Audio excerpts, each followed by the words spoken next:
नमस्कार। संपादकीय news channel में आपका स्वागत है और मैं हूं जर्नलिस्ट डॉक्टर हरीश चंद्र लखेड़ा।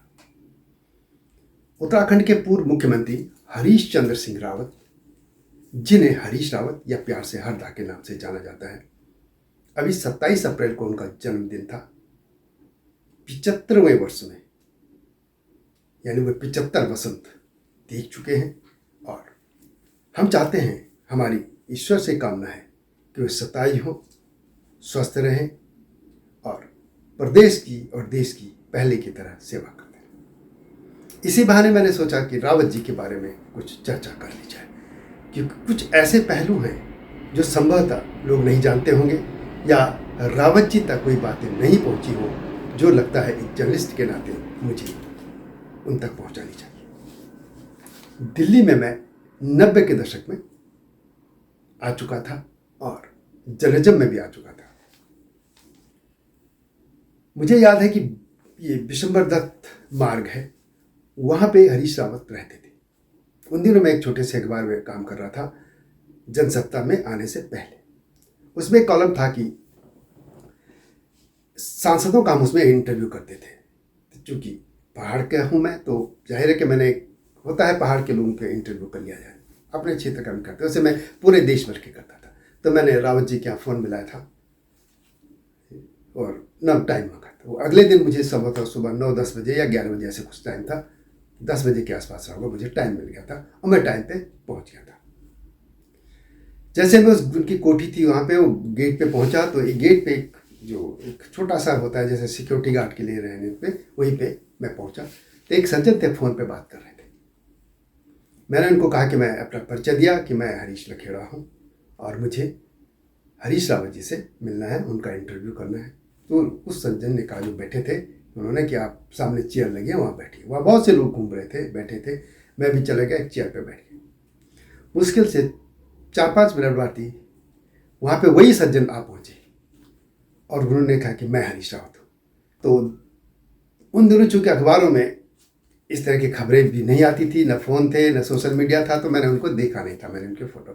तो मैं चौंक गया, कह रहे यही व्यक्ति तो गेट पे बैठे थे। तो मेरे उनके प्रति एक आदर भाव बढ़ गया कि एक नेता, क्योंकि आमतौर तब तक मुझे लगता है कि मैं कम से कम 30-35 MP जो थे उनके इंटरव्यू कर चुका था, तो मुझे एक भी MP ऐसे नहीं मिला था। आमतौर पर क्या था कि जब भी उनका टाइम होता तो मैं, वो भीतर अपने कमरे में बैठे होते थे सोफे पे, आमतौर पे जब मैं इंटरव्यू के लिए मैं जाता था, और उनका कोई सहायक या जो भी होता वो मुझे भीतर ले जाता था। ये पहले व्यक्ति थे जो गेट पे खुद ही फ़ोन पे बात कर रहे थे और एक सामान्य व्यक्ति की, तो उनके प्रति एक लगा कि यार ये व्यक्ति कुछ हटके हैं। खैर, समय दौर चलता रहा, हम पत्रकारिता में चलते रहे, वो अपनी राजनीति में। एक व्यक्ति जो ब्लॉक प्रमुख से और मुख्यमंत्री तक बना, सेंटर में कैबिनेट मंत्री तक बना, और ये कह दें कि गढ़वाल और कुमाऊं दोनों जगह उत्तराखंड का शायद ही कोई ये इलाका हो जहाँ के बारे में वे न जानते हों, और उत्तराखंड के लोग भी या तो वे पूरी तरह लोकप्रिय हैं या अलोकप्रिय, पर हर क्षेत्र में कुछ न कुछ तो है उनके बारे में। क्योंकि आमतौर पर उत्तराखंड के अधिकतर जो आज की पीढ़ी है उसमें लोग छोटे दायरे तक हैं, बाकी के लोग किसी को जानते तक नहीं है। उनको चाहना या उनको किसी भी नेता को चाहना या न चाहना, वो अलग तो बात की बात आती है। लेकिन वही नेता, आखिर ऐसा क्यों हो गया कि मुख्यमंत्री रहने के बाद पहले 2 सीटें और बाद में फिर विधानसभा की एक भी सीट नहीं जीत पाए? हालांकि वो पहले लोकसभा भी सीट हारते रहे, लेकिन ऐसा क्या हो गया? ऐसे अलोकप्रिय क्यों हो गए? ये सवाल है। आखिर ऐसे वे लोग जो उनके बहुत करीब जुड़े होते थे, वो उनसे दूर क्यों चले गए? आखिर ऐसा क्यों हुआ कि एक समय हरीश रावत को लेकर खुद भारतीय जनता पार्टी के ऑफिस में मुझे, भारतीय जनता पार्टी के एक जो विवादित नेता हैं, वहाँ के प्रभारी भी रहे, कैलाश विजयवर्गीय, उन्होंने खुद मुझसे कहा था, मेरे सवाल के लिए पूछा था कि हरीश रावत जब मुख्यमंत्री थे कि उत्तराखंड के लोग तो एक बार बीजेपी को जिताते हैं, कांग्रेस को जिताते हैं, इस बार टर्न बीजेपी का रहता, आप क्यों हरीश रावत से इतना उनको डिस्टर्ब करें? क्योंकि उन दिनों दल बदल का हो रहा था और बीच में उन दिनों राष्ट्रपति शासन में लगा 1-2 दिन, ऐसे कुछ वही टाइप का था। उन्होंने कहा कि जब तक हरीश रावत सत्ता में रहेंगे तब तक बीजेपी का सत्ता में आना मुश्किल है। मैंने कहा क्यों? बोला, वो इतने लोकप्रिय हैं कि उनको हरा पाना मुश्किल होगा बीजेपी। ये उनके बातें कही थी उन्होंने, ये ऑफ द रिकॉर्ड नहीं थी, मतलब जो हम बाद में बैठते तब बात की थी। खैर, लेकिन उसके बाद आपको परिस्थितियां हैं, कैसे हुआ, क्या हुआ, स्टिंग हुआ, हरीश रावत दोनों सीटें हार गए, पार्टी भी हार गई थी। आखिर ये क्यों हुआ? ये सवालों का मैं आपको बताने जाऊंगा, कोशिश करूंगा। हो सकता मेरा आकलन आपके अनुकूल न हो, लेकिन मेरी एक दृष्टि है वो बताऊंगा। लेकिन जब तक मैं आगे बढ़ूं तब तक आपसे अनुरोध है कि संपादकीय न्यूज चैनल को सब्सक्राइब अवश्य कीजिएगा।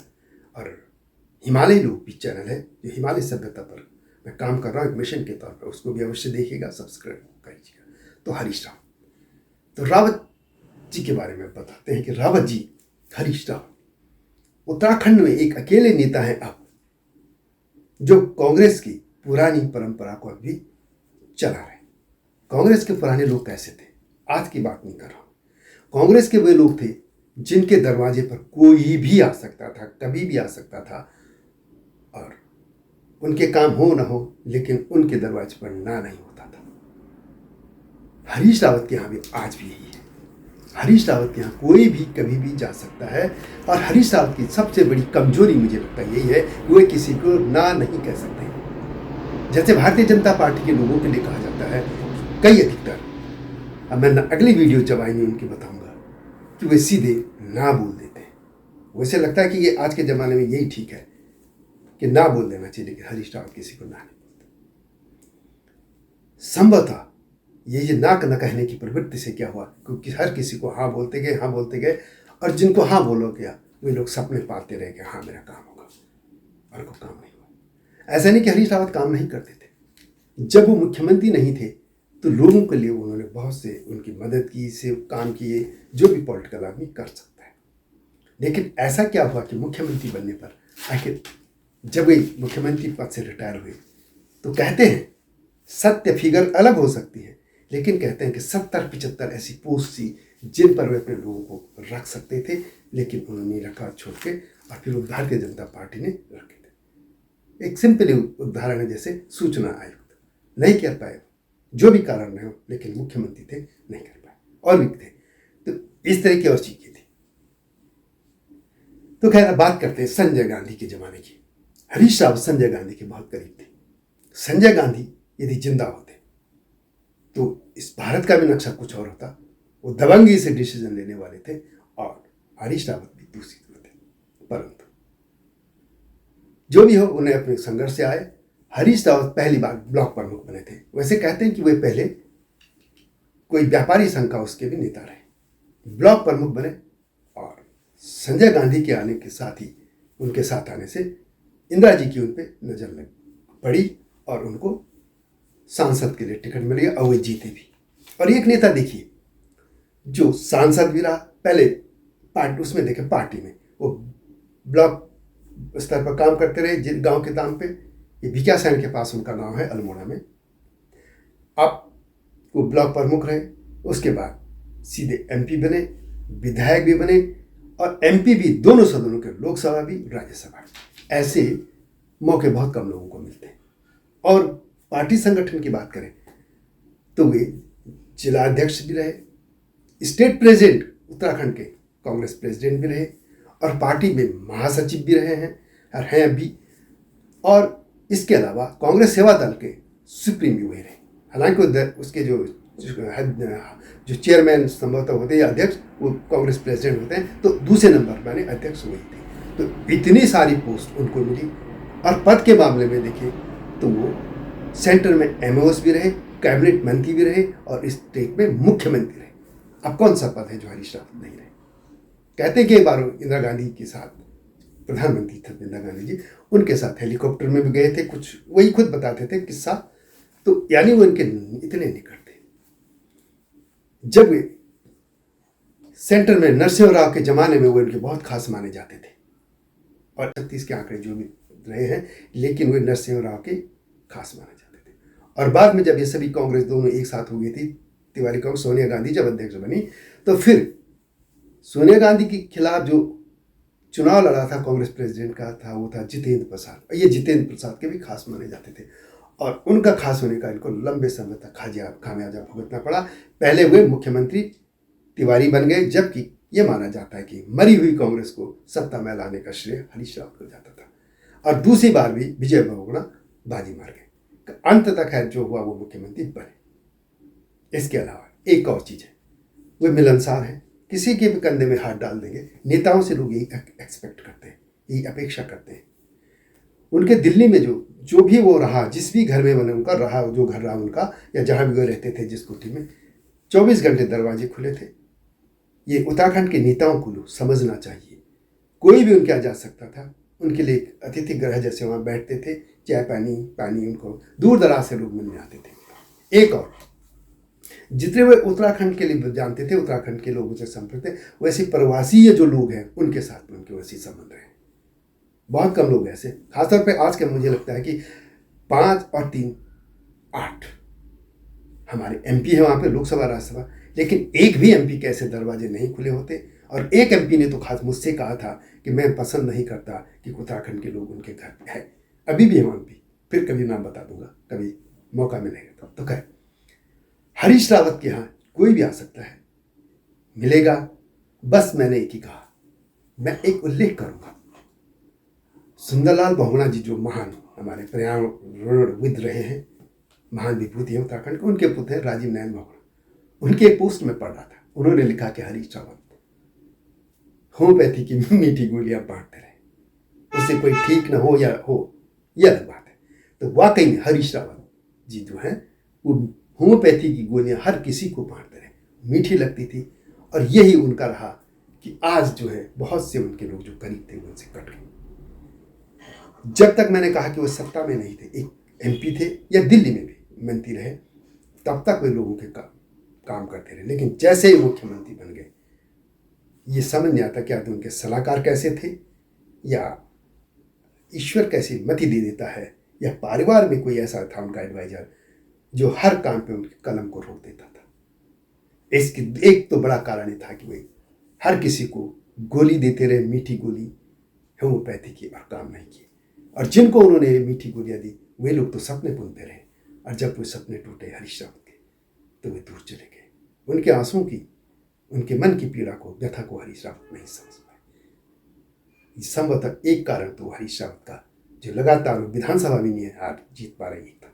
दूसरा कारण था विवादित टाइप लोग को साथ था, स्ट्रिंग में फंसे विवादित हुए पत्रकार, मैं नाम लेने की जरूरत नहीं, बहुत एक नहीं कई हैं, या उनकी कुछ पॉलिसी, शराब की पॉलिसी है, कोई पॉलिसीज ऐसी हैं जो पे उन पर उंगलियां उठाती रही, इससे वे सतर्क नहीं हो पाए। लेकिन यदि हम दूसरे पक्ष में देखें तो हरीश रावत ने जो हिटो पहाड़ था बहुत बेहतरीन काम था। वो पहाड़ों को ले जा रहे थे दिल्ली के प्रवासी और देश भर में जो प्रवासी लोग हैं, बम्बई हो, लखनऊ हो, चंडीगढ़ हो, जो भी शहर थे। दूसरा उनका भोजन का जो ये मंडुआ झंगोरा था, उनका ये कहना था कि मंडुआ झंगोरा की डिमांड बढ़ेगी तो लोग पैदा भी तो करेंगे। और उन्होंने वहाँ के जो पुलिस जो डीजी होते उनको कहा था कि आपकी पुलिस वाले यदि 4 रोटी खाता है कोई तो उसको 1 रोटी मंडुए की दो, क्योंकि डिमांड तो बढ़ेगी, डिमांड बढ़ेगी तो लोग जाहिर पैदा करेंगे। इस तरह के उनके कुछ अच्छे विजन थे। एक उत्तराखंड का गीत भी उन्होंने तैयार किया था। मुझे याद है कि एक तुमकुर रैली हुई थी HD देवेगौड़ा के उसमें नेतृत्व में, उसमें सारा विपक्ष इकट्ठा हुआ था, वहाँ पे एक रैली हुई थी, मैं गया था उसमें। तो वहाँ पे कर्नाटक का एक गीत है, स्टेट का गीत, वो बजाया गया था और बहुत अच्छा लगा था वो। हालांकि उसके शब्द हमें समझ नहीं आए कन्नड़ में जो भी था, लेकिन थे तो ऐसे एक गीत उत्तराखंड का भी बनाया गया था जो नरेंद्र सिंह नेगी जी ने गाया था, लेकिन वो कहाँ चले गए। इस तरह की भावनाएं थी कुछ। उत्तराखंड आंदोलन में उन पर बहुत सी उंगलियां उठी कि वे राज्य के खिलाफ है, और लोगों ने उनके कपड़े तक फाड़ दिए, जितना कुछ बोल सकते थे सब। वैसे ये सब कुछ मेरी पुस्तक जो उत्तराखंड आंदोलन स्मृतियों का हिमालय में, लेकिन उनकी एक लाइन थी और पहले भी वही लाइन थी। वो कहते थे कि जब मेरी पार्टी सहमत नहीं है राज्य बनाने की तो मैं कैसे कहता हूँ, मैं कह भी दूंगा तो उससे राज्य नहीं बन पाएगा। वो ये कहते थे कि बात करो बात करो बात करो, सेंटर से बात तो करो। लेकिन जो आंदोलनकारी थे उसमें UKD थे या जो भी संयुक्त संघर्ष समिति थी, ये लोग बात करने नहीं जाते थे। लेकिन समय का एक समय फिर ऐसा आया कि बाद में यही लोग कहने लगे हमारी बात कराओ, पीछे पड़ गए थे। तो यानी उनका स्टैंड तब सही था। खैर वो हिस्ट्री की बात है, लेकिन जब वो आज की हम बात करें, मैं 2-3 चीज़ों से आज भी सहमत हूँ उनकी चीज़ों से। कुछ तो उनका जो नेगेटिव पक्ष था कि वो लोगों को गोलियां देते रहे और काम नहीं किया, ये उनका सबसे नेगेटिव पक्ष था। इसके अलावा उत्तराखंड के लोगों के बजाय उन्होंने जो मैदान के लोग थे, खासतौर हरिद्वार के क्षेत्र, हो सकता है उनका क्षेत्र भी रहा हो या भी, पर जो हरिद्वार भी खैर उत्तराखंड का हिस्सा है, लेकिन राज्य बनने में तो उत्तराखंड के लोगों का बड़ा योगदान था, उनको तवज्जो नहीं मिली। इसी तरह पत्रकारिता में भी वे लोग जो उत्तराखंड के थे, उत्तराखंड के लिए समर्पित थे, अच्छी छवि के भी लोग थे, उनकी वजह वहाँ पे स्टिंगबाज उनके करीब आ गए थे। और भी कई धंधेबाज थे, कई चीज़ें हैं, ये सब आप जानते हैं, मुझे कहने की जरूरत नहीं। ये सब उनके नेगेटिव पक्ष थे, लेकिन पॉजिटिव पक्ष ये था और है जो आज भी कांग्रेस की धारा में जी रहे हैं, जिसमें सबके लिए दरवाजे खुले होते हैं। पुराने कांग्रेसियों की यही बातें थी। दूसरा, वो काम करे न करे, लेकिन वो मना नहीं करते थे। उनको कितना भी कड़वा बोल दो आप, कभी रिएक्ट नहीं किया, बिल्कुल नहीं किया। इस तरीके से लोग, और वैसे एक समय में वो काम भी करते रहे, जब वो, मैंने कहा, काम करने के दौड़ते भी थे, काम भी किए उन्होंने लोगों के, करवाए, इसको काम करवाए, ये मैं कहूँगा, ये सब अच्छा रहेगा। परंतु आखिर हरीश रावत इन्हीं कुछ कारणों से उस कैटेगरी में नहीं पहुंच पाए जो उनको हेमवती नंदन भावना के करीब रख सकता था। एनडी तिवारी भी कुछ मामलों में आ सकते, लेकिन एनडी तिवारी का जो नेगेटिव पक्ष था, उससे उनकी सारी जो थी कि वो कांग्रेस कार्यकर्ताओं का या जो भी था उनका ध्यान रखते थे, वो सिमट गया। पार्टी का एक चीज और होती है कि एक पार्टी में सभी एमपी नहीं बन पाते, सभी विधायक नहीं बन पाते, कार्यकर्ता है। कार्यकर्ता क्यों जुड़ेगा पार्टी से? इसलिए क्योंकि सत्ता का विकेंद्रीकरण इसको कहते हैं। तो उसी तरह पार्टी में भी होना चाहिए कि पार्टी की यदि कई पोस्ट हैं जो जिनको हम कहते हैं बहुत अति, एक लिमिट से ज़्यादा भी नहीं होनी चाहिए, जैसे एनडी तिवारी लाल बत्तियां बांट गए, लेकिन जो वैधानिक तौर पर हैं, जिन पे आप अपने कार्यकर्ताओं को एडजस्ट कर सकते हैं, तभी तो कार्यकर्ता जुड़ेगा। आखिर क्यों जुड़ेगा? नहीं तो भूखे पेट तो कोई आएगा नहीं। ये नहीं कर पाए हरीश रावत। उनके जमाने में कुछ लोगों को ही जो नियमतः जो मिल सकते थे लाल बत्तियां, जिनको हम कहेंगे, लाल बत्तियां कॉन्सेप्ट खैर खत्म हो गया, लेकिन जो भी है वो पद थे जो वो देने थे, वो नहीं दे पाए। एक और था जैसे दिल्ली के आंदोलनकारी, दिल्ली का एक दबाव समूह था बहुत बड़ा लोग। इस तरह की एक मीटिंग होती थी जो छोटे राज्यों के थे, तो झारखंड के लोगों ने कहा था कि इतनी आबादी यदि हमारी दिल्ली में होती तो हमें राज्य पाने के लिए ये रेल की पटरियां नहीं उखाड़नी पड़ती। और दिल्ली के लोगों ने यही क्या आंदोलन किए, वही कुछ किया जो उत्तराखंड में हो रहा था। अब जब उनको आंदोलनकारी घोषित करने की बात आई तो पहले की तमाम सरकारें चुप हो गई, चाहे पहले बीजेपी के हो, कांग्रेस के जो भी मुख्यमंत्री। हरीश रावत ने कुछ पहल की थी, लेकिन यहाँ गड़बड़ कर गए। उन्होंने वादा किया था कि दिल्ली को हमें घोषित करके डीएम रखेंगे, और डीएम के उन दिनों एक प्रावधान था कि डीएम जिसको लिख देता उसको ओके करके वो घोषित होता था, लेकिन उन्होंने यहाँ एसडीएम रख दिया, और एसडीएम रखने से वो फाइलें चली गई जिलों में, और तब बीजेपी सरकार आ गई, और बीजेपी सरकार में जैसे कूड़े के ढेर में डाल दी वो फाइलें, आज तक नहीं बन। पहले त्रिवेंद्र रावत आए, अब पुष्कर सिंह धामी, वो फाइलें चली गई। तो ये रावत जी नहीं कर पाए। इस तरह का और भी कई काम थे, परंतु आज भी हरीश रावत, मैंने पहले भी कहा, उस पीढ़ी को प्रतिनिधित्व करते हैं जो कांग्रेस की वो धारा थी जिसके लिए सबके लिए दरवाजे थे, काम करते थे। और आमतौर पर लोग इसी में खुश हो जाते हैं कि ये नेता उनसे प्यार से ही बोल ले। आधे से अधिक लोग तो इसी में खुश हो जाते हैं कि नेता आया, कंधे पे हाथ रखा, पानी चाय पिला दी, चले गए, इसी में खुश है आदमी। लेकिन क्या हमारे उत्तराखंड के नेता इस तरीके से व्यापक दायरा है, चाहे वो लोकप्रिय हो अलोकप्रिय हो, लेकिन होने तो चाहिए ना, कुछ पूरे भारत में तो होने चाहिए। जैसे हम कहते हैं, क्या पूरे उत्तराखंड में आज कांग्रेस में कौन से ऐसा नेता है जो पूरे उत्तराखंड में माना जाता है? यहाँ तक कि बीजेपी में भी एक भी नेता ऐसा नहीं है जिसका प्रभाव पूरे क्षेत्र में हो। पद पाके अलग बात है, पद किसी को भी दे देगा, अनजान आदमी को देंगे तो पद का तो प्रभाव रहेगा ही, लेकिन पद से हटते ही लोग कहाँ पर उनको मानते हैं? तो हरीश रावत थे। और आज भी हरीश रावत यदि वो काफल पार्टी करते हैं या कोदा झंगोरा की बात करते हैं, हालांकि कुछ चीज़ें और भी थी कि जैसे ढोल दमाव उन्होंने वो किए थे वहाँ पे सम्मेलन या कोई यूनिवर्सिटी खोलने की बात थी ढोल सागर वगैरह पे। लेकिन हमारा कॉन्सेप्ट ये था कि इन लोगों को उसकी बजाय जो ढोल बजा रहे हैं उनको रोजगार देने की जरूरत थी। हाँ, वो जो लोग थे जो शिल्पकार, उनके शिल्पों को बढ़ाकर उनको वही रोजगार होना चाहिए, बाकी वो ढोल बजाने के बाद इस तरह के ये और भी चीज़ें हो सकती थी उनके फैसलों की।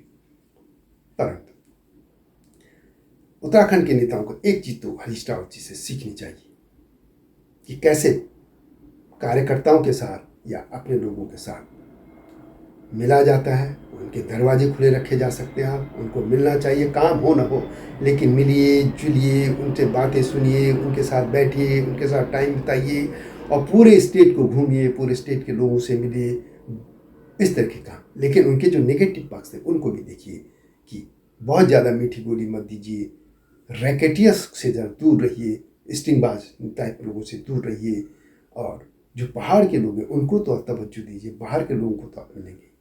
ये कुछ कमियां मुझे जो लगा था, हो सकता है और भी हो। यदि आपकी नज़र में हो तो कमेंट में हमसे लिखिएगा। एक बार फिर हरीश रावत जी को जन्मदिन की शुभकामनाएं। और एक और बात, मैं उत्तराखंड के जो मुख्यमंत्री हैं सभी पर इस तरीके के या और भी जो बड़े नेता थे उन पर इस तरीके की सीरीज ला रहा हूँ। हो सकता है कि आपको मेरा आकलन पसंद ना आए, लेकिन ये मेरा दृष्टिकोण है। आप सभ्य भाषा में इसमें जरूर लिखिएगा कि आपको कमेंट्स में कि आपको कैसा लगा, क्या लगा, या कुछ और कमियां ज़्यादा थी ये तो नई वीडियो नए मुद्दे के साथ या नए नेता के साथ को लेकर मैं आपके सामने जल्दी आऊँगा। तब तक इस हिमालयन लोग और मेरा जो ये संपादकीय न्यूज़ चैनल्स को सब्सक्राइब अवश्य कीजिएगा। अगली वीडियो की प्रतीक्षा कीजिए। तब तक नमस्कार।